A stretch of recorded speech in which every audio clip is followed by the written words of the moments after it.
Olá, bom dia a todos vocês, sejam todos muito bem-vindos a essa meditação. Hoje eu estou em um ambiente um pouco mais tranquilo, né? Com menos vento, menos barulho, mas ainda assim vai dar para perceber.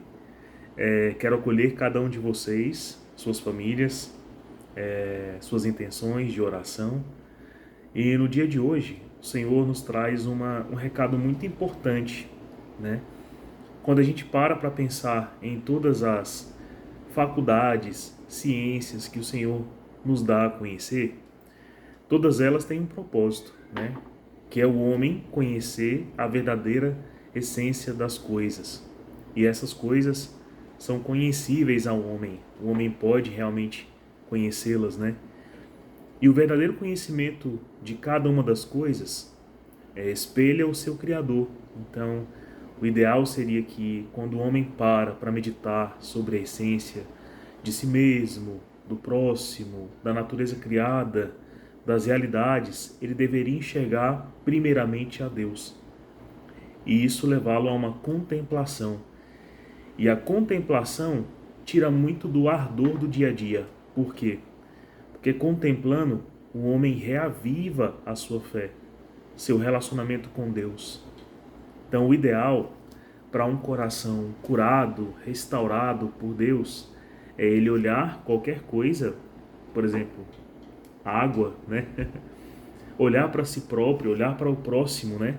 E remeter o coração a Deus, remeter ao coração do Criador, remeter-se imediatamente em oração, em contemplação profunda de cada bem posto em cada coisa e de como tudo isso serve e contribui, né, para na nossa caminhada encontrarmos-nos com Deus. Então, isso aí seria o ideal. E o interessante é que a gente, sim, contempla várias coisas o dia inteiro e em vez de nos remeter o nosso coração a Deus, a gente está tão preso em nossas paixões, tão preso em nossas concupiscências que a gente remete ao contrário, né? A gente se distancia. Então, a gente vê alguma coisa bela e quer possuí-la. A gente vê o que é alheio e inveja, cobiça. A gente olha para o que é próprio e despreza, né? Não vê com grande valor, com grande alegria aquilo. E a gente olha para tudo e não contempla Deus. Tá errado isso, né? Não faz sentido. Então, desde que Adão e Eva pecaram lá no paraíso e perderam aquela visão beatífica, a visão do bem, né? É tanto que não enxergavam mais a Deus no jardim, tiveram também que se cobrir, né? Pois se viram nus, não viam o bem, o dom que eles naturalmente eram, e ao olhar para o próximo, já não contemplavam a essência do próximo e de Deus. Então gera lugar de cobiça, de pecado. Tiveram então que cobrir-se, né? Cobrir as genitálias, cobrir os seios para ter um certo pudor. E depois Deus, percebendo até isso em nós e nos fazendo perceber que essa nudez é incômoda, né? Escandaliza, ele mesmo orientou que nos cobríssemos, né? Com pele de animais. Então, meus irmãos, quando Jesus fala hoje para um povo que deveria ter esse conhecimento, deveria instruir as pessoas para a oração, para a contemplação, para a sabedoria divina, né? Para o alcance das virtudes mais básicas, né? E ver que esse povo está falhando muito em ensinar isso como coisa principal, ele repreende. E repreende de maneira muito dura, né? Então, quando nós somos dados, meus irmãos, a fé em Cristo, a fé, né, como dom, ela vai despertando a nossa visão verdadeira. Então, é sobre exatamente isso o que Paulo, né, fala hoje para Romanos, no capítulo 3. Ele desperta todo mundo dizendo assim, olha, somos pecadores, por isso a nossa visão não é boa.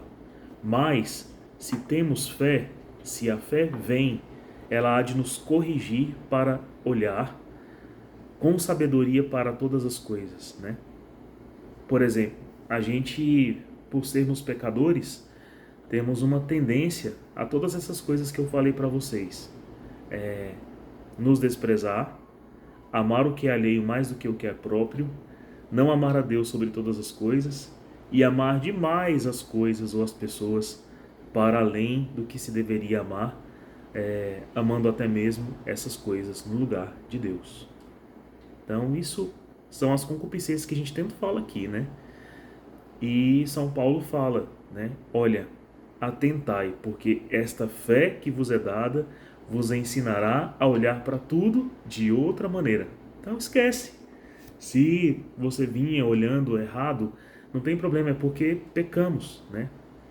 E nessa leitura de Romanos 3, tem até um trecho que os nossos irmãos protestantes gostam muito de mal interpretar, né? Alguns, não todos, não posso generalizar, né? Mas interpretam mal porque São Paulo diz lá que todos pecamos. Mas é bem sabido que isso com certeza inclui na avaliação de São Paulo ali, quando ele está justificando o porquê da nossa concupiscência e aonde a nossa fé vai nos levar a um aperfeiçoamento de vida e de santidade que nos fará ver de uma maneira como Deus vê, né? Mas a fé da Virgem Maria é uma fé já alcançada, entende? Então, quando ela cumpre a sua fé, ela até canta isso no Magnífica, ela cumpre uma fé alcançada, uma fé concretizada, né? Porque a fé, entre um dos conceitos, não é de que é um dom, uma virtude, trabalhada em nós, dada por Deus, para que se creia no que para além dos que os olhos físicos veem, né? Então é ver numa outra visão. Pois é, tudo que a fé promete, tudo que a fé tudo que a fé alcança, a realidade que ela contempla, que ela adora, que ela ama, é a de Cristo. E a fé então na Virgem Maria é heróica porque ultrapassou todo o pecado, toda a mancha, para a concepção do Verbo divino, que é Jesus, que é Deus. E em comunhão com essa verdade, ela contempla já a salvação. Então ela contempla Jesus em seu ventre, ela contempla a palavra encarnada crescendo em sua casa. Ela percebe e adora essa graça que cresce em estatura e em sabedoria. Ela tem comunhão com Deus, né? Ave cheia de graça, o Senhor é contigo. Então, num coração como o da Virgem Maria, essa comunhão já é estabelecida. Então, a fé já está alcançada. São Paulo está falando aqui para os romanos, tanto pagãos quanto judeus, dizendo para eles assim: vocês enxergam errado, vocês enxergam mal, mas essa fé que vocês estão tendo a partir de agora vos ensinará a ver com perfeição. Então, depois de fazer esse parêntese, vamos rezar e pedir ao Senhor que nos ajude a compreender o Evangelho de hoje, né? Que está em Lucas, capítulo 11, versículos de 47 a 54. E eu peço que você leia essa leitura em casa, né? Para que a gente faça essa meditação de uma maneira concorde, né? Então, tanto meditamos aqui, rezamos com essa palavra, como também você pode contemplá-la, lê-la durante o dia de hoje, para que você entenda o que Jesus está criticando muitas vezes em nosso coração, ainda farisaico, ainda orgulhoso, ainda vaidoso, né? Então precisamos entender que nós vemos mal, que existe um porquê de nós enxergarmos tão mal as coisas, e existe um remédio, né? Mas ele precisa ser tomado, bem administrado em nossa vida. Então vamos lá, vamos rezar? Estamos reunidos em nome do Pai, do Filho e do Espírito Santo. Amém. Nós pedimos, Senhor Jesus, que nesta manhã, nesta oração, o Senhor nos enche da Tua graça, do Teu amor, da Tua sabedoria. Dá-nos a graça, Senhor Jesus, de enxergar o mundo como Tu o vês e ver o bem em cada um. Livra-nos, Senhor Jesus, cerra os nossos olhos de toda calúnia, de toda inveja, de toda má ciência, de toda falsa doutrina. Livrai-nos, Senhor Jesus, das ideologias. Livrai-nos, Senhor Jesus, da falsidade que muitas vezes cultivamos em nosso coração. E dai-nos um correto apreço pelas coisas, pelas pessoas e por vós. Para convosco, é digno toda honra, toda glória, toda majestade, todo amor, toda adoração. Dai-nos um coração que te busca tão heroicamente como a Virgem Maria vos alcançou. Te pedimos isso por intercessão dela. Ave Maria, cheia de graça, o Senhor é convosco. Bendita sois vós entre as mulheres. Bendito é o fruto do vosso ventre, Jesus. Santa Maria, Mãe de Deus, rogai por nós, pecadores, agora e na hora de nossa morte. Amém. Engraçado eu falar isso porque eu tô até aqui com uma blusa, né? Com os Sagrados Corações de Maria, de Jesus e de José, a Sagrada Família, né? E hoje é dia de Santa Margarida Lacoque, né? A quem Jesus inspirou a devoção do Sagrado Coração.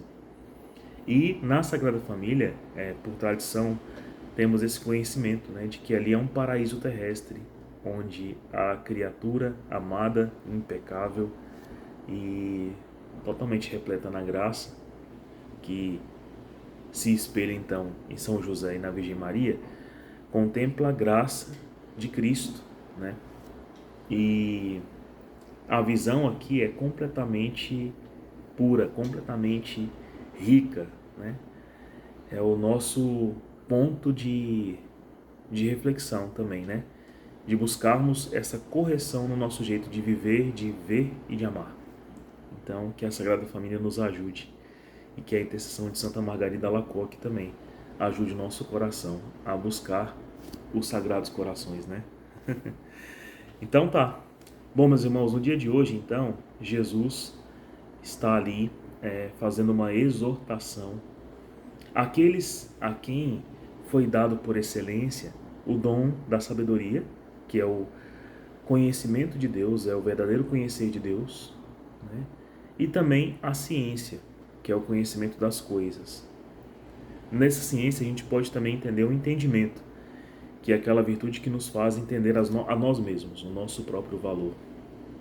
Essas visões foram todas encobertas pelo pecado, de fato, né? Então, desde que Adão e Eva perderam a visão beatífica, também nós, por consequência, o perdemos.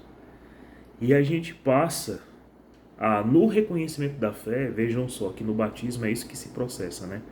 A gente é batizado em nome do Pai, do Filho e do Espírito Santo, na condição de renúncia dos pecados, renúncia de Satanás, né? Renúncia de todo o mal e adesão à fé da igreja, à fé em Cristo, o compromisso de ser nesse mundo como profetas, como sacerdotes que fazem o sacrifício, como profetas que anunciam e pregam a verdade, e como reis que são partícipes da herança que temos em Cristo, né, por nos tornarmos filhos de Deus. Então, Jesus começa falando hoje para aqueles que eram para ser vistos e considerados, mas também se comportarem como profetas, detentores de um conhecimento verdadeiro, né, que é a fé, que é dado pela fé. E Jesus os repreende de maneira assim, bem grave. Vocês que deveriam ser os profetas, que dizem que os vossos pais mataram os profetas, mas vocês não matam, ainda será dada a oportunidade de que vocês matem muitos, porque vocês são iguais, porque vocês não consideram, né, não amam a verdade que assumiram crer, né? São vaidosos, orgulhosos, né? Querem, assim como os homens comuns deste mundo, encherem a barriga. Vocês não pensam com uma fé verdadeira.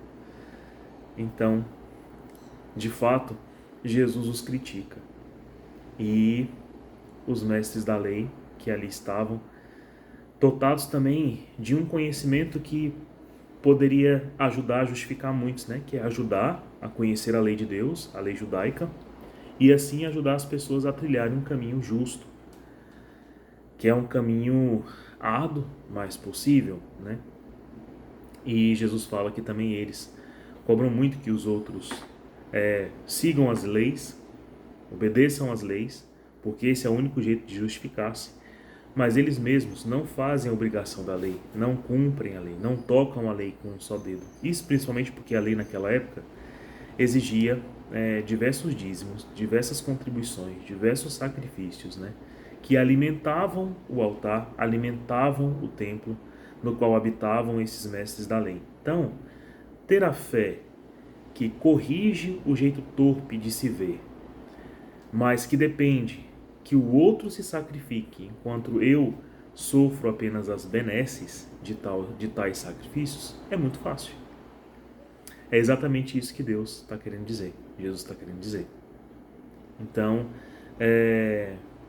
tanto que hoje, meus irmãos, se alguém ainda quisesse cumprir, né, as leis judaicas para justificar-se, ele não consegue cumprir todas as leis.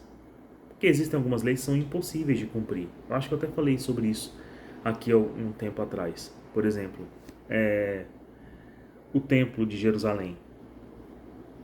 Tem mais como visitar, né?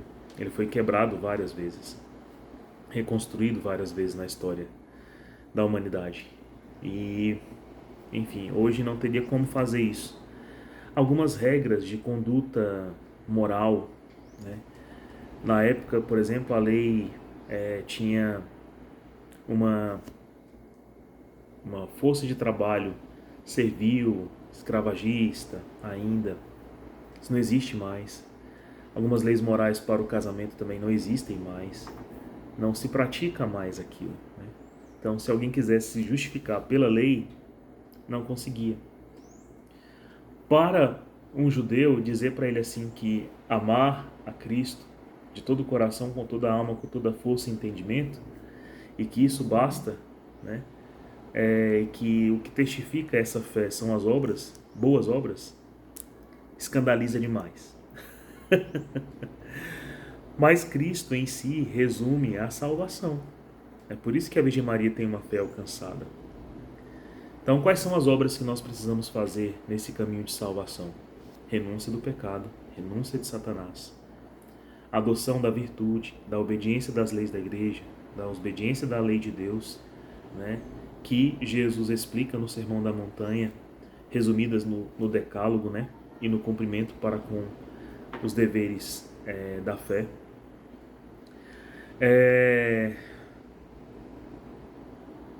Enfim, duas obras principais: abandonar o pecado e unir-se a Cristo, pela virtude, pelos sacramentos deixados pelo Cristo. Então hoje o que justifica, o que santifica é Cristo, né? Então Cristo consolida no homem a morte para os pecados, a ressurreição para a vida eterna, né? E que estejamos unidos a Deus pela comunhão eucarística, pela confissão dos pecados, né? Pelo batismo.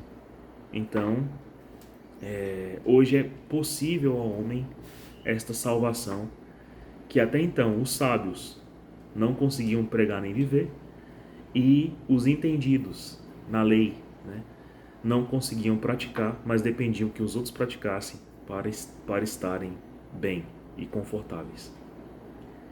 Hoje nós precisamos ser Cristo, né? Então Ele é o caminho, a verdade e a vida. Precisamos ser Cristo. A nossa fé quer contemplar isso. Então hoje, se depois dessa meditação você pensar assim, meu Deus, eu estou tão afastado, né, dos sacramentos, da meditação, da oração diária, do jejum, das leis da igreja, da pregação, não vivo o meu batismo, né? Volta. Né? Não tem problema que ao ser dado a fé, a sabedoria e a ciência, esta sabedoria que é o conhecimento de Deus, esta ciência que é o entendimento de si mesmo e do próximo, te digam assim, ixi, eu preciso mudar. Insensato, desarrazoado e infeliz seria o coração que depois de saber disso, ainda se arrisca, né, em fazer um caminho próprio. Não. Se Jesus já nos alerta hoje a mudarmos, né, se a fé nos diz assim, Fábio, muda isso, isso e isso, muda. Ah, mãe, é muito difícil, tem algumas coisas, os comportamentos que eu não consigo mudar assim de uma vez. Não tem problema, não tem problema. Deus te faz capaz de decidir mudar hoje, né? Hoje pode ser difícil, amanhã será também. Tem dias que vão ser mais complicados que os outros. Mas o que eu não posso é ser insensato, né? Concorda? Não posso. Então, diante dessa palavra, precisamos ser como os sagrados corações, né? Inflamados, tomados de uma decisão resoluta e feliz e irrevogavelmente felizes. Deus abençoe você. Até amanhã. Tchau, tchau.